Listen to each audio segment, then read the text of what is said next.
কখনো তোমাকে যদি ভুলি, হেদায়েতের আলো জেলে নিয় কাছে তুলি। দয়া করো মায়া করো, ও দয়া করো মায়া করো, ওহে দয়াবান। তুমি রহমান, তুমি মেহেরবান, তুমি রহমান, তুমি মেহেরবান।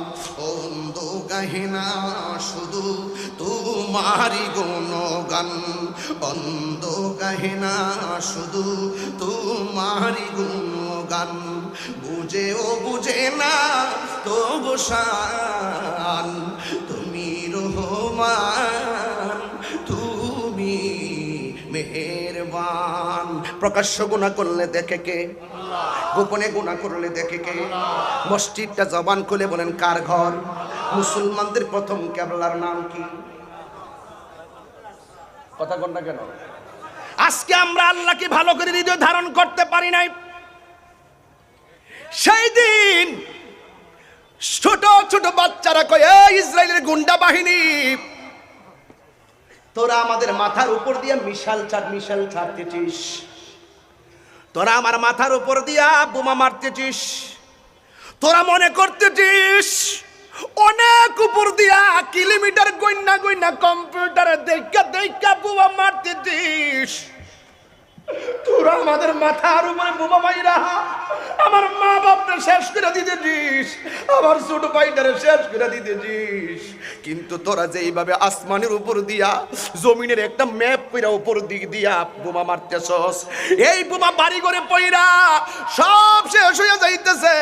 দেখেন তাদের অন্তরে আল্লাহর তাকওয়া কত কঠিন, আল্লাহর ভয় কেমন জীবন দিয়া দেয়। বাচ্চাগুলা রক্তাক্ত অবস্থায় মেডিকেলে পড়ে আছে, বাচ্চাগুলো রক্তাক্ত অবস্থায় ফিলিস্তিনে পড়ে আছে। এই মালিককে যদি ভালো করে চিনতে পারো, মালিকের বান্দা যারা খাঁটি বান্দা হবে তারা মরণটাকে শাহাদাতটা বরণ করে নেয়। মালিককে যারা রাজি করে এরা মরণের ভয় করে না। আল্লাহকে যে এক বলে জানে, আল্লাহ ছাড়া কাউকে যারা সেজদা করে না, আল্লাহকে যারা ভয় করে করার মতো করে, এরা কি উত্তর দেয় জানেননি? মরণের মোকাবেলায় উত্তর দেয়, মরণের মোকাবেলায় উত্তর দেয়। তোরা আমাদের মাথার উপর দিয়ে এমন ভাবে বোমা মারতেছস, রকেট হামলা চালাইতেছস, হেলিকপ্টার থেকে বোমা মেরে মেরে উড়াই দিতেছস, কিন্তু আমরা পাথর তোদের পর্যন্ত উড়াইতে পারি না। কিন্তু মনে রাখ তোরা যতই উপর দিক দিয়া বোমা মেরে আমাদেরকে উড়াইয়া দেস, কিন্তু একটা কথা মনে রাখিস, তোদের মাথার উপরে কিন্তু আমার রব আছে। আর জোরে জোরে বল না আল্লাহু আকবার। ডাক দিয়া বলে, তোরা আমরা বোমা মাইরা উড়াইয়া দিবি, এই দুনিয়ার কোন আদালতের কাছে বিচার দিব না, বিচার দিব আরশের কাছে। গতকাল দেখলাম ছোট বাচ্চা মরুভূমির বালুর মধ্যে বৈশা বৈশা ঘাস খাইতেছে।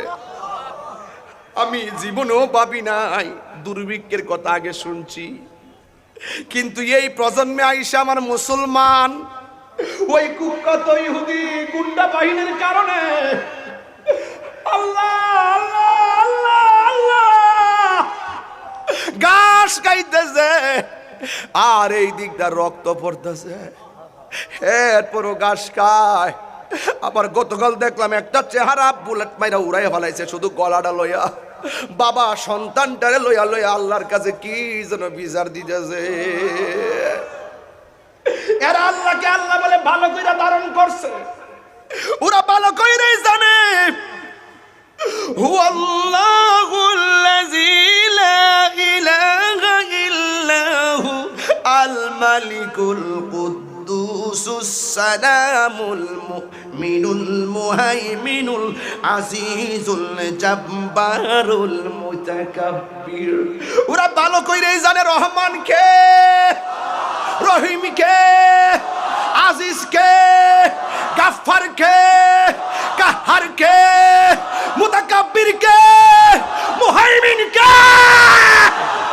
নারে তাকবীর, নারে রিসালাত, নারে গাউসিয়া, আহলে সুন্নাত ওয়াল জামাত, বাংলাদেশ ইসলামী ছাত্র সেনা, ফুটন্ত ফুলের আসর। হ্যাঁ যুবক ভাইয়ের আমার, কেমনে তিন বেলা বাংলার জমিনে ভাত খাওয়ার আনন্দ করো। এই মুহূর্তে খবর নিয়ে দেখো, প্রায় 20 লক্ষ ফিলিস্তিনিকে এমন জায়গায় তারা বন্দি করছে, খাবার ঢুকতে দেয় না। বাংলাদেশ থেকে অনেক খাবার পাঠাইছে, অনেক ওষুধ পাঠাইছে, কিন্তু ওষুধগুলা ঢুকতে দেয় না, খাবার ঢুকতে দেয় না, বিদ্যুৎ বিচ্ছিন্ন করে দিছে, অনলাইন বিচ্ছিন্ন করে দিছে, ওদেরকে না খাওয়ায়া খাওয়ায়া ওখানে গৃহবন্দী করে মারতেছে। কিন্তু এরপরে মুসলমানরা কয়, তোরা আমরা মার, তোদের বিচার দিব আমার আল্লাহর কাছে, উপরওয়ালার কাছে বিচার দিতেছি, মারতে থাক, তোরা মারতে থাকবি, আমরা মরতে থাকবো, কিন্তু জীবনে রক্ত দিয়া হলেও মুসলমানদের প্রথম কেবলাকে রক্ষা করব। কথা বলেন ঠিক কিনা? আপনারা বলো ঠিক কিনা বলো।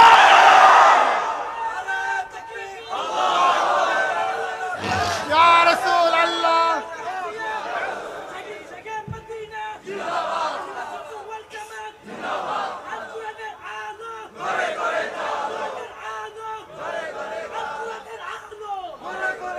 এখন বলবেন হুজুর, ফিলিস্তিনের যুদ্ধ হয়, আপনি এখানে গরম বক্তব্য দেন কেন? যেইগুলো এই বক্তব্যগুলোকে নেগেটিভ চোখে দেখে, এরাই হলো বাংলার জমিনের ইহুদি খ্রিস্টানদের ইসরায়েলের দালাল।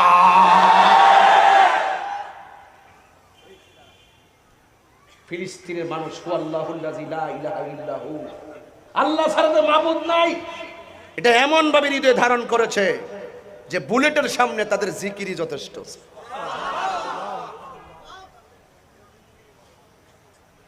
এখন বলবেন, চট্টগ্রামের মানুষ, হাটহাজারীর মানুষ, ফতেহাবাদ উচ্চ বিদ্যালয়, আমার হাজার হাজার মানুষ, আপনারা বলবেন এই ফিলিস্তিনের যুদ্ধ নিয়ে তাহিরি কি এখানে বক্তব্য দেওয়ার দরকার ছিল? যারা এই কথা বলবেন তাদেরকে সতর্ক করে বলছি, ফিলিস্তিন মুসলমানরা যেভাবে নির্যাতিত হচ্ছে, এই ফিলিস্তিন একমাত্র মুসলমানদের স্বাধীন রাষ্ট্র। কথা বলেন ঠিক কিনা? 1947 সালে এই সমস্ত হিটলার যখন কয়েক লক্ষ ইহুদিদেরকে, এই ইহুদি সন্ত্রাসীদেরকে ধ্বংস করে দিয়েছিল, কয়েকজন ইহুদি নদী পথে পলায়ন করে ইসরায়েলের কাছে এসে আশ্রয় চেয়েছিল, ফিলিস্তিনের কাছে এসে আশ্রয় চেয়েছিল, তখন মানবতা করে তাদেরকে জায়গা দেওয়া হয়েছিল, যেমন ভাবে মাননীয় প্রধানমন্ত্রী রোহিঙ্গাদেরকে বাংলার জমিনে জায়গা দিয়েছে। কথা বলেন ঠিক কিনা?